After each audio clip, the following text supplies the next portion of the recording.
Hi students, we were discussing disintegration of Soviet Union and we had discussed there are four important reasons for the disintegration of Soviet Union.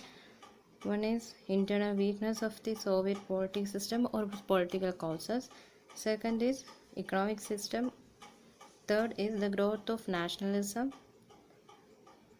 Last one, reforms of Gorbachev. One of the important causes for the disintegration of Soviet Union was the weakness of the Soviet political system because it was anti-democratic, dictatorship of the party and dominance of bureaucracy and corruption was the main political or major political drawbacks which ultimately led to the disintegration of Soviet Union. That we have already discussed, the Soviet political system centered around the Communist Party and no other political party or opposition was allowed, and also the economy was planned and controlled by the state. It gave more importance to state and institutions of the party. There was no democracy and people were not given the freedom of expression.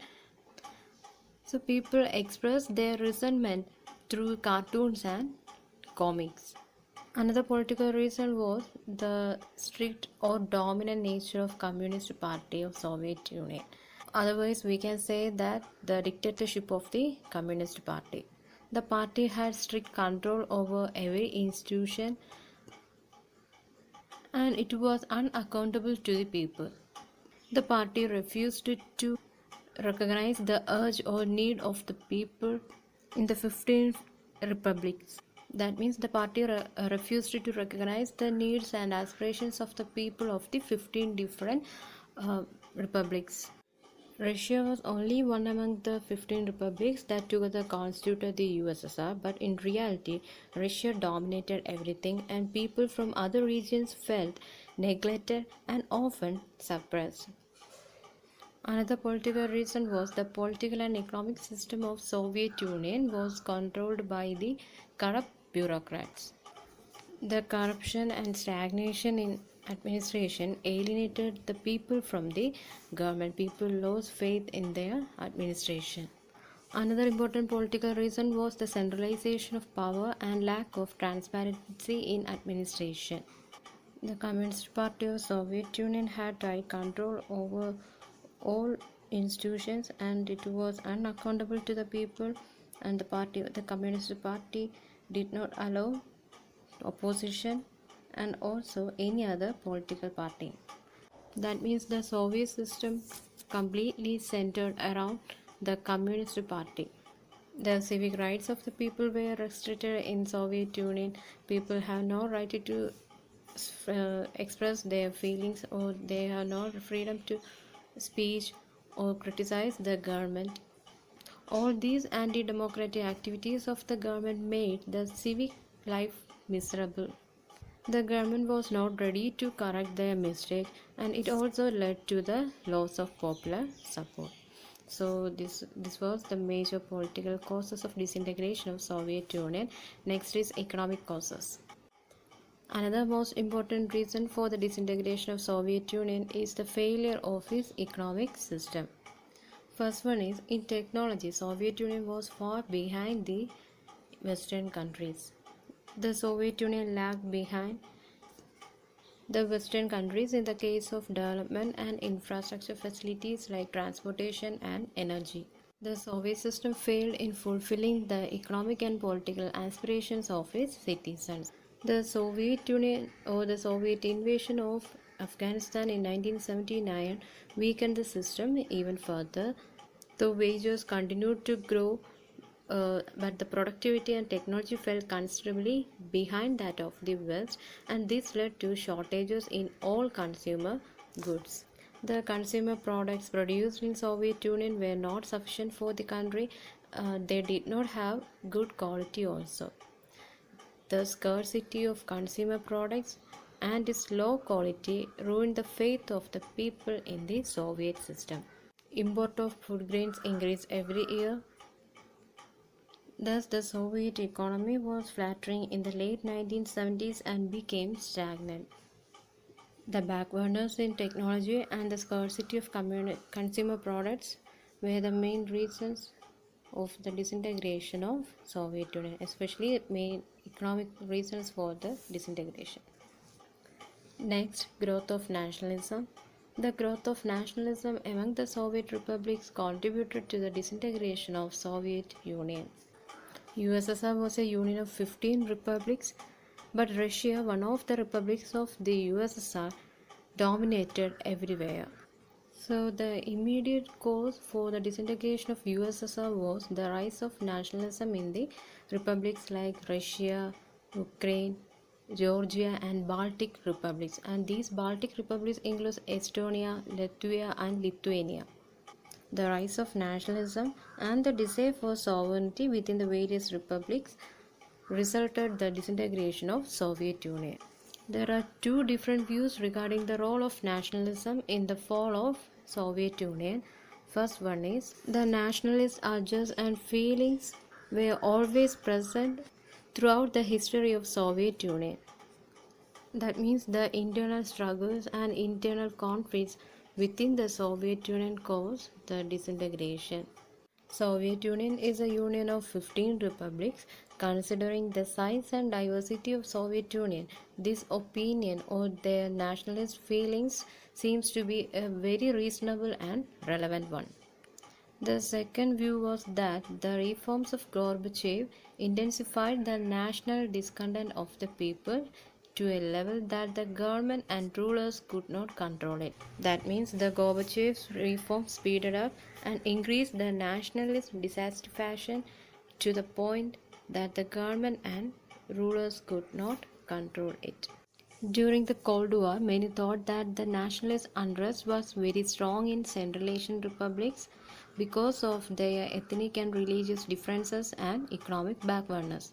But contrary to these expectations, the nationalist dissatisfaction became very strong in European and prosperous part of the USSR, especially in Russia, Baltic areas, Georgia and Ukraine, because the people in these republics felt that they are paying too much high an economic price to keep more backward areas within the Soviet Union. In short, the rise of nationalism and desire for sovereignty within various republics, including Russia and Baltic republics, Ukraine, Georgia, and others, proved the most immediate cause for the disintegration of Soviet Union or USSR.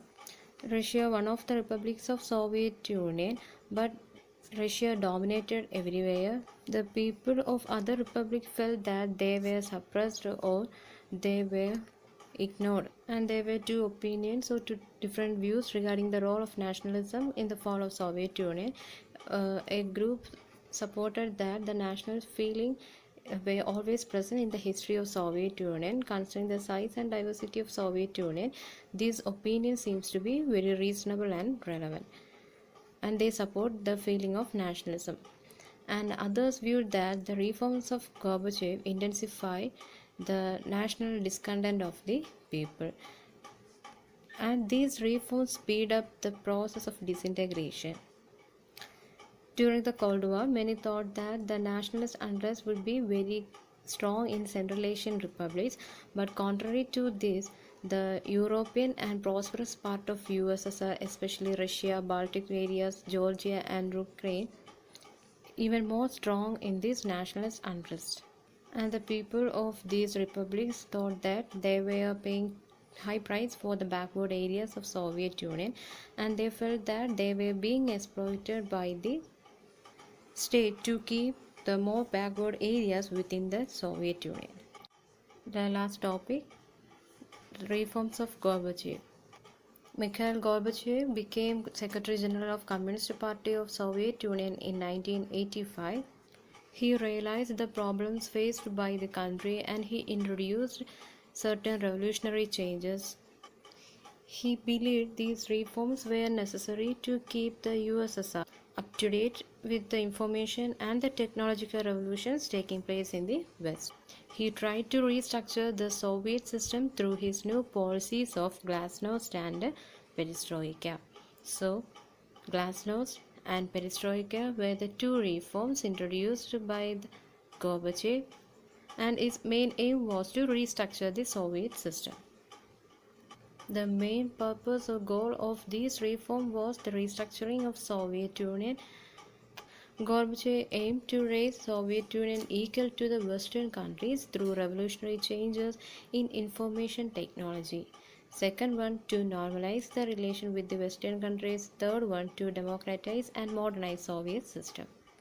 But these reforms created unexpected consequences because the people in the East European countries, which were part of the Soviet bloc, started to protest against their own governments and Soviet control.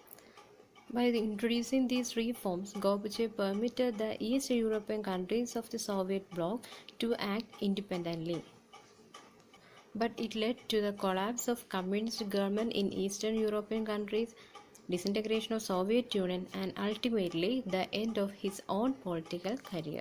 As you know that the Soviet political system was party-centered or state-centered, but these reforms of Gorbachev is very different from the past.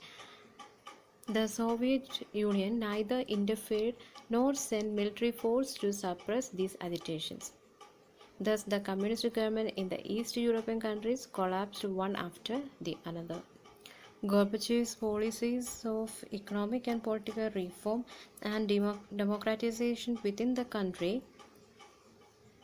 were opposed by the leaders within the Communist Party. Gorbachev was the last leader of Soviet Union. He introduced two reforms, economic and political reform policies of perestroika and glasnost. Perestroika means restructuring and glasnost means openness.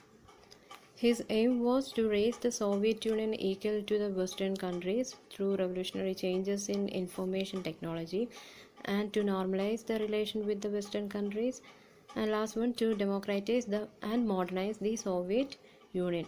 But these policies created unexpected consequences. It led to collapse of communist government in Eastern European countries, disintegration of Soviet Union, and ultimately the end of his own political career. Okay, thank you, students.